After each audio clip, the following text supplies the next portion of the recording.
Welcome to Arjuna Government Exams Quiz. Today's current affairs. Let's begin. Arjuna அரசு தேர்வு வினாடி வினாவிற்கு வரவேற்கிறோம்.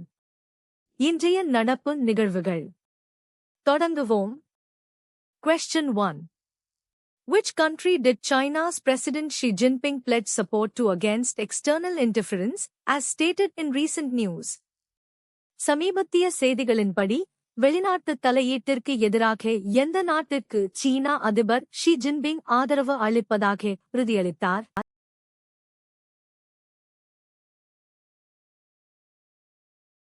The correct answer is Brazil. Chinese President Xi Jinping stated that Beijing supports Brazil in safeguarding its sovereignty and independence, opposing external interference. சரியான பதில் Brazil. சீனா அதிபர் Xi Jinping Brazil தனது இறையாண்மை மற்றும் சுதந்திரத்தை பாதுகாக்க வெளிநாட்டு தலையீட்டை எதிர்க்கும் வகையில் சீனா ஆதரவளிக்கும் என்று கூறினார். Question 2.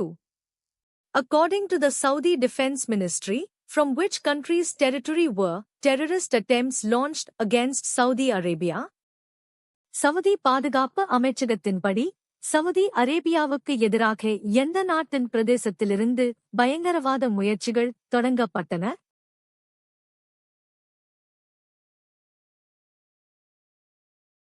The correct answer is Iraq. The Saudi Defense Ministry stated that terrorist attempts were launched from Iraqi territory and carried out by Iranian-backed terrorist militias. சரியான பதில் ஈராக். சவுதி பாதுகாப்பு அமைச்சகம் ஈராக் பிரதேசத்திலிருந்து பயங்கரவாத முயற்சிகள் தொடங்கப்பட்டு ஈரான் ஆதரவு பயங்கரவாத ஆயுத குழுக்களால் மேற்கொள்ளப்பட்டன என்று கூறியது. Question 3.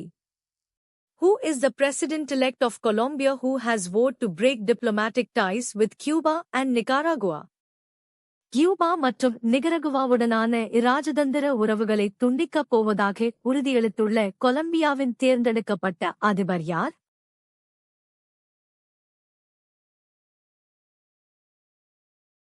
The correct answer is Abelardo de la Espriella.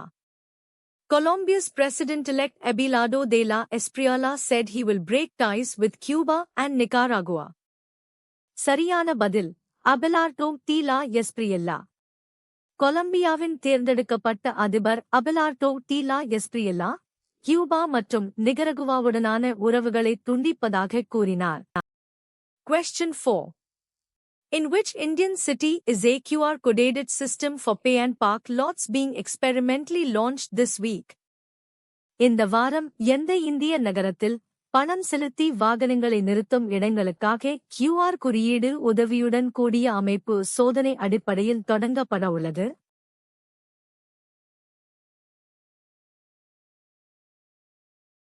The correct answer is Kochi.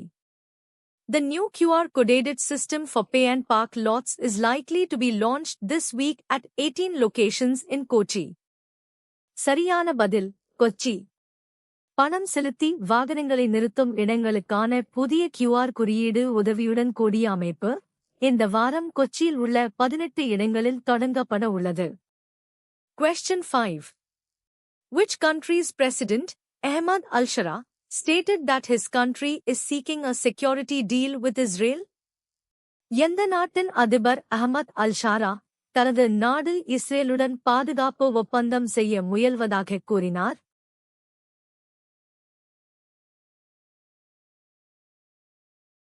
The correct answer is Syria.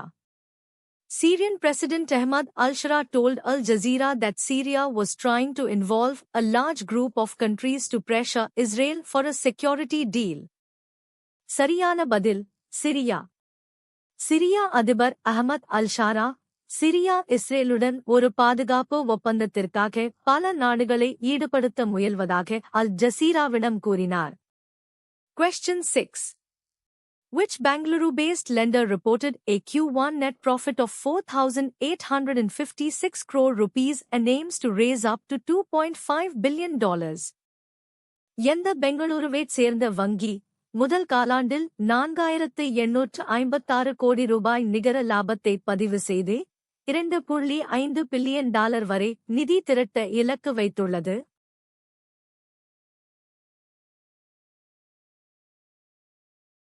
The correct answer is Canara Bank. Canara Bank, a Bangalore-based lender, reported a Q1 net profit of 4,856 crore rupees and targets to raise up to $2.5 billion. சரியான பதில் கனரா வங்கி. பெங்களூருவைச் சேர்ந்த கனரா வங்கி முதல் காலாண்டில் 4,856 கோடி ரூபாய் நிகர லாபத்தை பதிவு செய்து $2.5 பில்லியன் வரை நிதி திரட்ட இலக்கு வைத்துள்ளது. Question 7. Which Indian state government announced the withdrawal of all furs against protesters, a move welcomed by CJP? எந்த இந்திய மாநில அரசு போராட்டக்காரர்கள் மீதான அனைத்து முதல் தகவல் அறிக்கைகளையும் FIR திரும்பப் பெறுவதாக அறிவித்தது? இது CJP அமைப்பால் வரவேற்கப்பட்டது.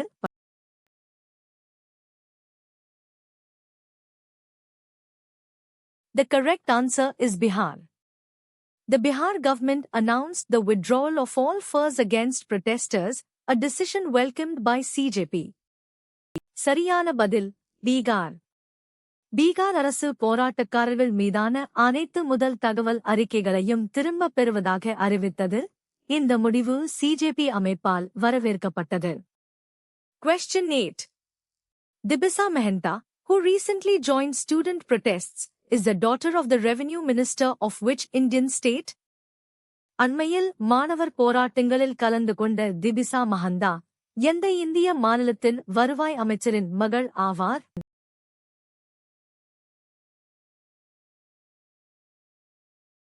The correct answer is Assam. Dibisa Mehta is the daughter of Assam Revenue Minister Keshab Mehta and has joined student protests.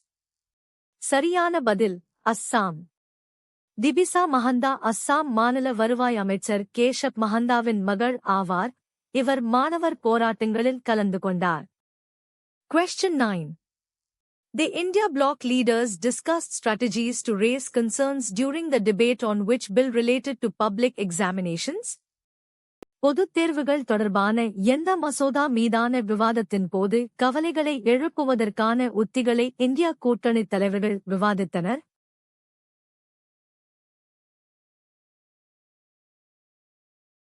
The correct answer is Public Examinations Amendment Bill. India bloc leaders discussed strategy to raise concerns during the debate on the Public Examinations Amendment Bill. சரியான பதில் பொதுத் தேர்வு திருத்த மசோதா. பொதுத் தேர்வு திருத்த மசோதா மீதான விவாதத்தின் போது கவலைகளை எழுப்புவதற்கான உத்திகளை இந்தியா கூட்டணித் தலைவர்கள் விவாதித்தனர். Question 10. Which country dismissed Iranian threats following an assault on a vessel in the Caspian Sea? Caspian கடலில் ஒரு கப்பல் தாக்கப்பட்டதைத் தொடர்ந்து எந்த நாடு ஈரானிய அச்சுறுத்தல்களை நிராகரித்தது?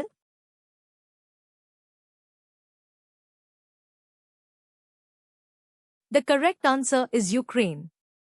Ukraine dismissed Iranian threats after an assault on a vessel, which Iran reacted to with fury. சரியான பதில் உக்ரைன். ஒரு கப்பல் மீதான தாக்குதலுக்குப் பிறகு ஈரான் கடும் கோபத்துடன் எதிர்வினையாற்றிய நிலையில் உக்ரைன் ஈரானிய அச்சுறுத்தல்களை நிராகரித்தது. Question 11. What specific type of weapon is sought to be banned through a petition filed in the Supreme Court of India? இந்திய உச்சநீதிமன்றத்தில் தாக்கல் செய்யப்பட்ட மனு மூலம் எந்த குறிப்பிட்ட வகை ஆயுதத்தை தடை செய்ய கோரப்பட்டுள்ளது?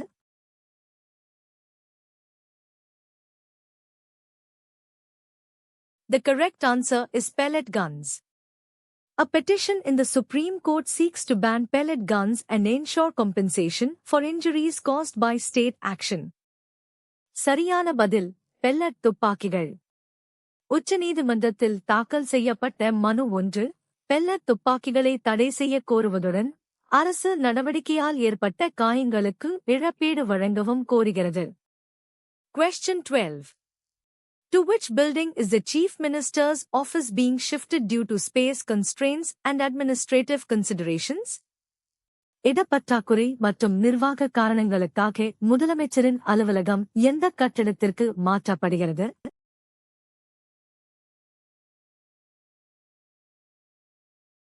The correct answer is Namakkal Kavignar Malige.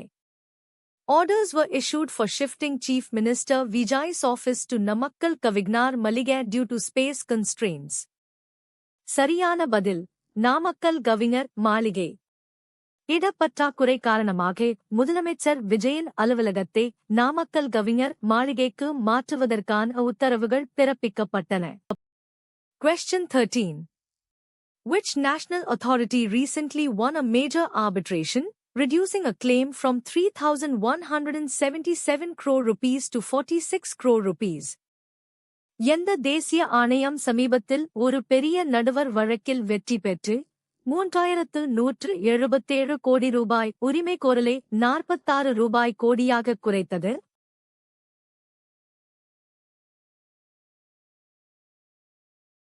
The correct answer is NHAI. NHAI, National Highways Authority of India, won a major arbitration, cutting a 3,177 crore claim to 46 rupees crore. சரியான பதில் தேசிய நெடுஞ்சாலைகள் ஆணையம் NHAI.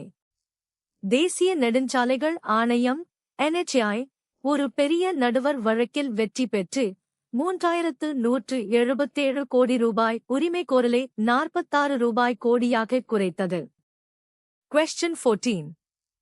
Murugesan, a forest watcher from Parambikulam Tiger Reserve, who recently won an NTCA award, is located in which state? Parambikulam புலிகள் காப்பகத்தைச் சேர்ந்த வனக்காவலர் முருகேசன் சமீபத்தில் NTCA விருதை வென்றவர் எந்த மாநிலத்தில் அமைந்துள்ளது?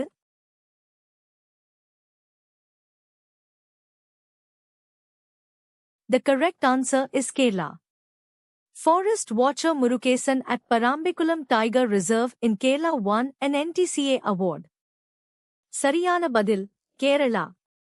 கேரளாவில் உள்ள பரம்பிக்குளம் புலிகள் காப்பகத்தின் வனக்காவலர் முருகேசன் NTCA விருதை வென்றார். Question 15. Which Indian state recently launched a free breakfast scheme benefiting 27 lakh students? எந்த இந்திய மாநிலம் சமீபத்தில் 27 லட்சம் மாணவர்களுக்கு பயனளிக்கும் இலவச காலை உணவு திட்டத்தை தொடங்கியது?